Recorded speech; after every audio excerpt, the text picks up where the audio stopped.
And just like that, we're back once again, baby. It's another episode of the Weekly Win Streak. It's your boy, TP Bets. And as always, I'm joined by none other than the man himself. What up, bro? Guys, this is the hottest man in sports betting sitting across the screen from me right now. Bro, how are we doing today, my boy? We're doing great. We're doing great. Yeah, absolutely. And here's the thing. I really appreciate that. And on our previous stream, I am in the business of being super respectful. I will never show pictures of my house and somebody else's house ever, because it can always change. It can always be a different day. Super grateful for that platform. Everybody's a winner over there. So that's all that matters. But yes, we are up 43 units in the month of March. It's insane. Doesn't sound real. Got super lucky on some parlays, last second wins on ladders and all sorts of shit. TP3 is texting me at 1 a.m. about Luka Doncic getting airball rebounds with 0.3 seconds left. We love it. But yes, we're super hot. T's been firing on all cylinders as well. T, how are you feeling on this Monday? Man, we're feeling good. You know, we got fucked on some NBA props yesterday. Finished the week, though, up 4 units on the week. So, you know what? Never going to complain about winning. It was a great week, though, man. Great weekend. You know, I told y'all all week long. I told y'all on Monday I had found the college basketball spot of the century, and we were going to fire on it heavy.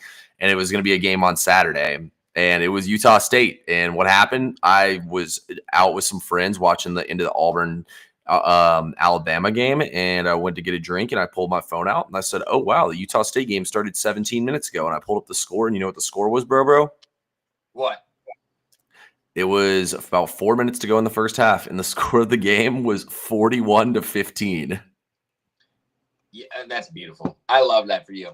Yeah, I went to the bathroom, rub one out real quick. I'm just kidding. I was bricked, though, when I saw that score, man. I was like, man, it's never this easy. The whole time I was sitting there, and I was just like, Utah State, baby, Utah State. Every single time I bought a round of drinks, I was like, Utah State, baby. So yeah, then I had to watch North Carolina screw me on the over. But, you know, it is what it is, man. We had a great day that day and another winning week, so we're ready to get it again. We got my boy Travis in here once again. What is going on today, Travis? Travis messaged me this morning saying, should we take De'Aaron Fox to go over his points? I said, never will we ever take that again. I actually wanted to take his under. I can't even lie to you, but they adjusted it too much. Anyway, with all that being said, bro, we got a lot on the slate today.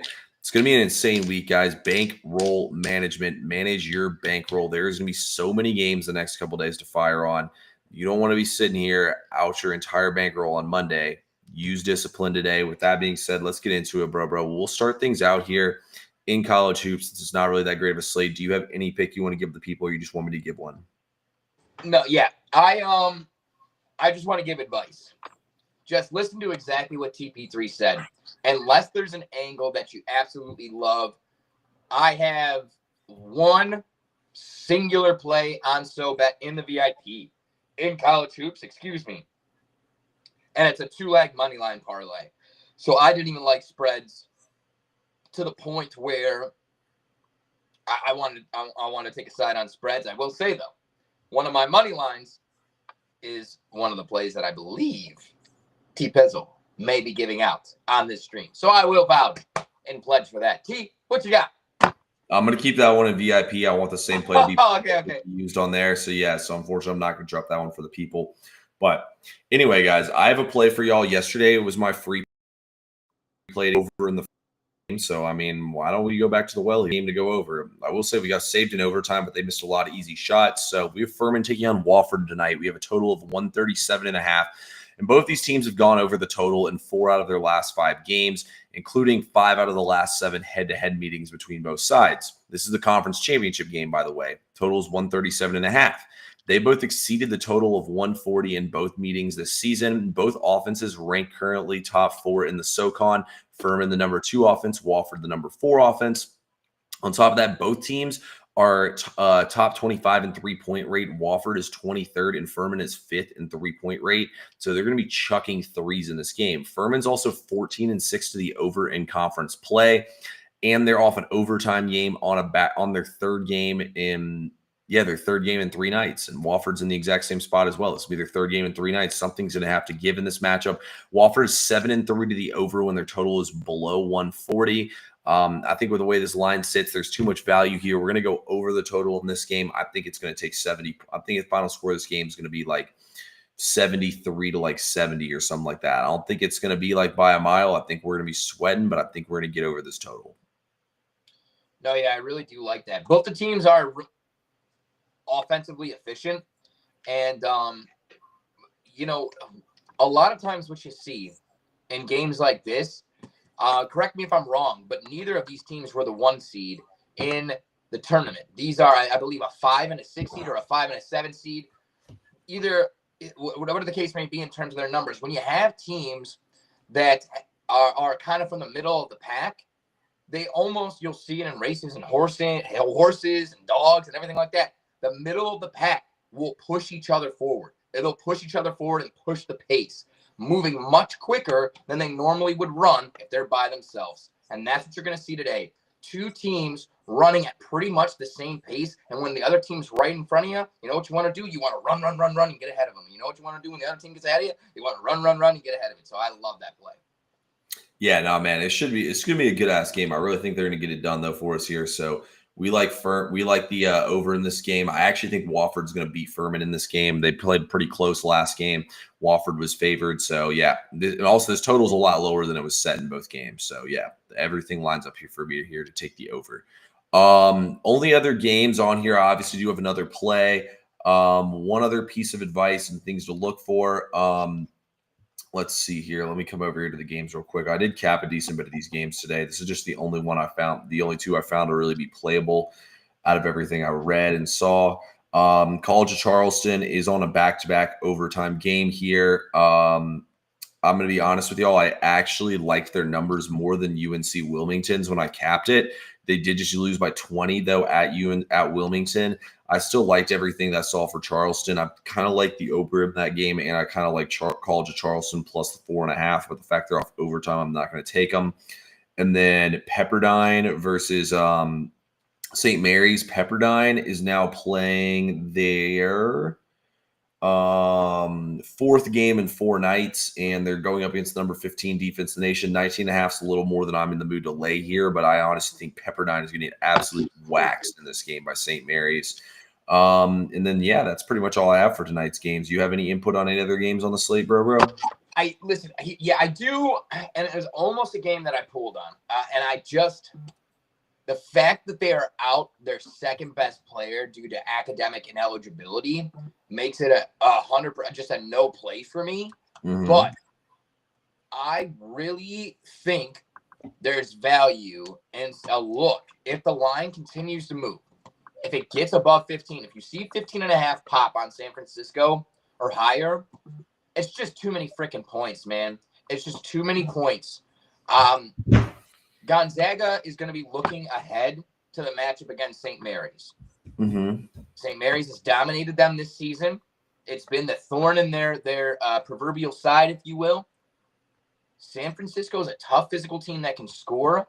I didn't take it, again, because they are without one of their best players. And there's only so long that you can kind of like keep your head above water when you don't have one of the guys that's keeping you afloat. But 14.5 is a fuck ton of points and a big look-ahead spot in terms of what we're looking there in the WCC tournament. So a value spot, maybe worth a look. The over doesn't look too bad there. These 2 teams just scored 160 points the other day. So yeah, no, I like that too. Facts. Yeah. Damn, maybe I should have fired on that over. I like that value there. All right. Let's come over here to NBA now. We got a lot of stuff for y'all in the NBA tonight. There's a ton of games. My Hawks are in action. The Lake Show's in action. Nuggets and Thunder rematch tonight. The Knicks are playing the Kings. You're off in overtime back-to-back. I actually left that game alone. Both those teams are heavily trending towards the under right now. The Knicks are dead last in offense. Their pace is down near the bottom as well. Sacramento's defense is actually playing well right now. I'm going to stay away from that. Typically, that over is a TP3 sweet spot play, so I know y'all are probably expecting me to fire on that one, but here's going to be my the stream for the NBA. We're going to go to – actually, wait, don't you have 2 free plays, bro? Yeah. All right, fuck it. You're going first. Yes, I do.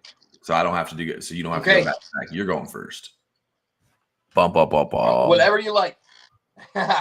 No, yeah, for sure. Okay, so guys, I think there's a lot of value in this play.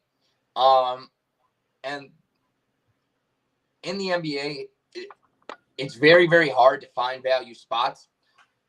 And it's so easy to want to just bet on the stars. But I found a sweet spot in a niche of love and green that I'm very happy about. And we're going to stay there. We're going to stay in a situation where we are going up against. It's not about the player that we're playing. It's about the player that we're betting on. It's about the team that they're playing. Houston. They're bottom 5 defensively against point guards. And in the last 2 weeks alone, they've given up 28 points to Halliburton, 51 to SGA, 22 to Dame, 27 to Steph Curry.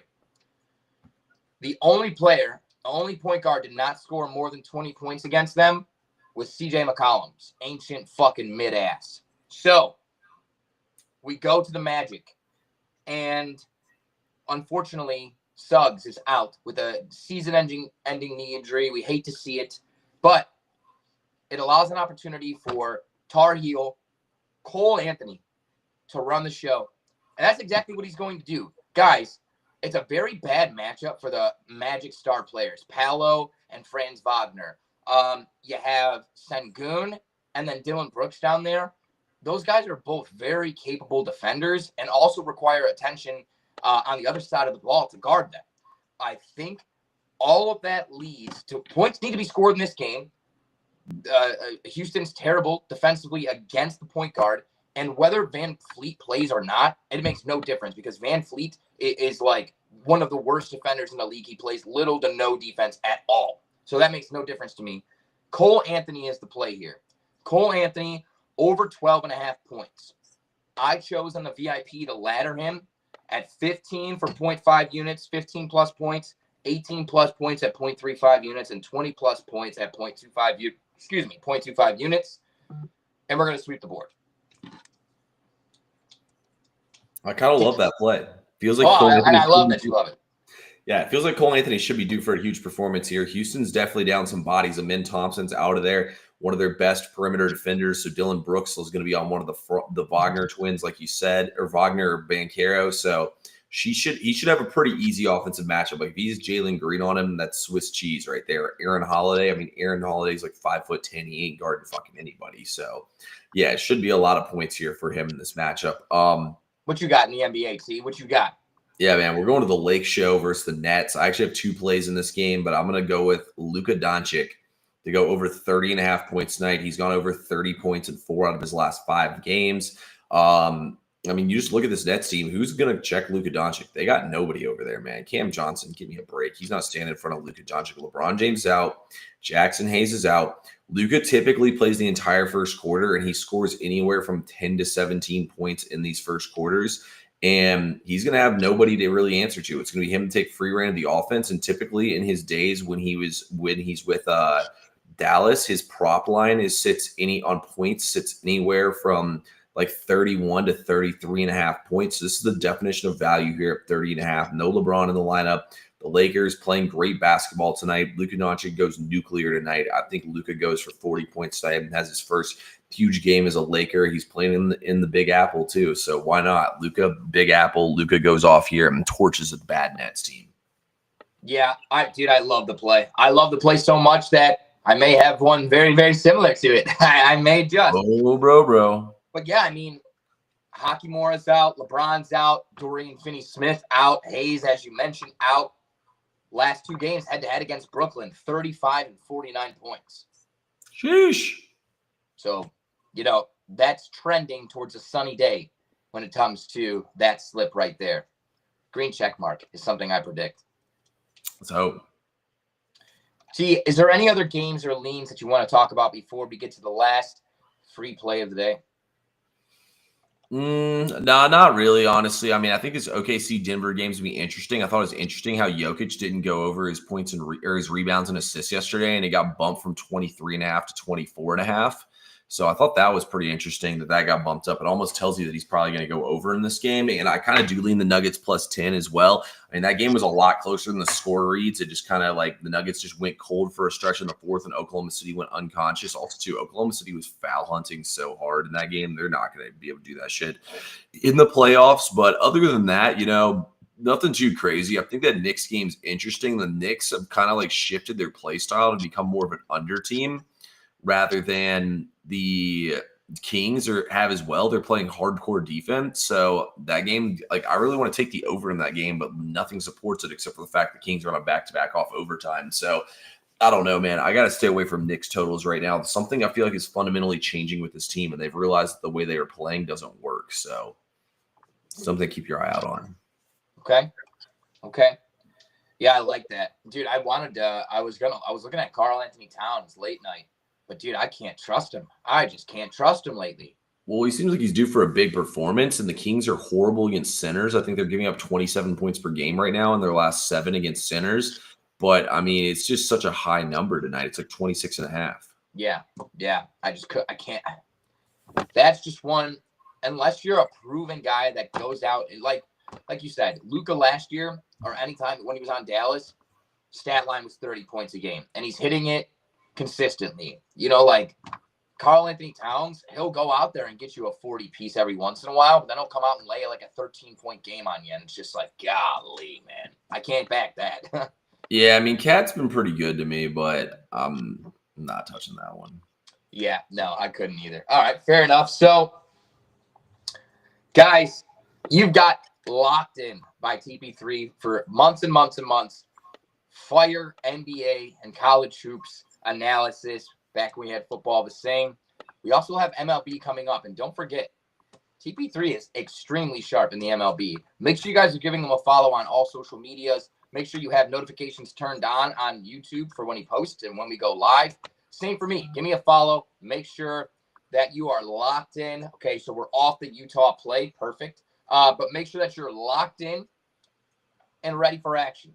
The last play that I'm going to give you guys is one that I think is quite sneaky. I think it puts us in a really great spot to cash. And I've found myself in a position where I've taken a couple of different resources, and it's helping me find a lot of value, not only in players that can beat their original lines, but players that are likely to exceed their lines by exponential values to where their ladders are valuable. We're going to go to Najee Marshall of the Dallas Mavericks. This is a team that has 7 active players on a back-to-back, so they're going to be really, really shorthanded.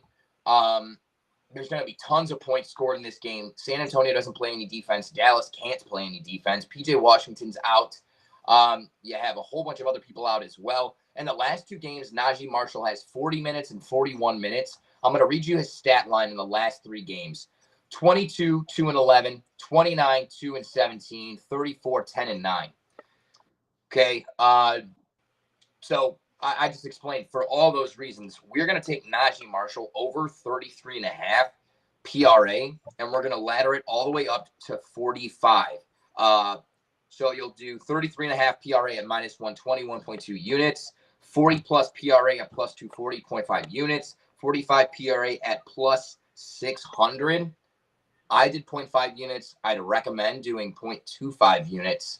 That way, if you sweep the board, you come out plus 3 units. But the goal of laddering, and one of the most effective methods, is to make sure that your core play will cover your losses on the ladder.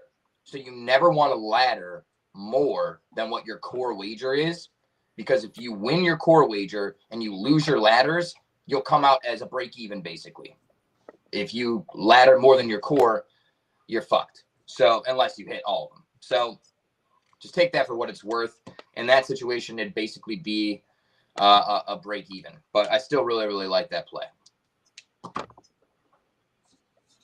Yeah, no, I love that, bro. I think this one's definitely going to cash for us again. Well, I appreciate that. Guys, you know where to find us. on SoBet, on social media, Monday through Friday, right here, 5:30, 5 o'clock over on Instagram with our live with Full Card Sweep. T, it's been another great day. I hope you had a great weekend, brother. It's great to freaking see your face. Let's smack Vegas around this week. T, what do you got for the people before we go? Yeah, guys, Taylor, our official weekly win streak parlay tonight. Take Cole Anthony over 12.5 points, Luka Doncic over 30.5 points. Shoot us a DM if you want to bet it for free on Underdog Fantasy. We got a link y'all can use, or use code Locker Room in order to bet this for free. So we're definitely going to cash today. Bro's ladders, sharp as fuck. They're all going to hit today. He's going with Najee Marshall. He's going with Cole Anthony. Your boy rocking with the over in the Furman game, and we're rocking with Luka Doncic. I absolutely love his pick on Najee Marshall. That game's going to be a mess, but that's all we got, man. Let's fucking cash. See y'all at the window. Get some fucking money.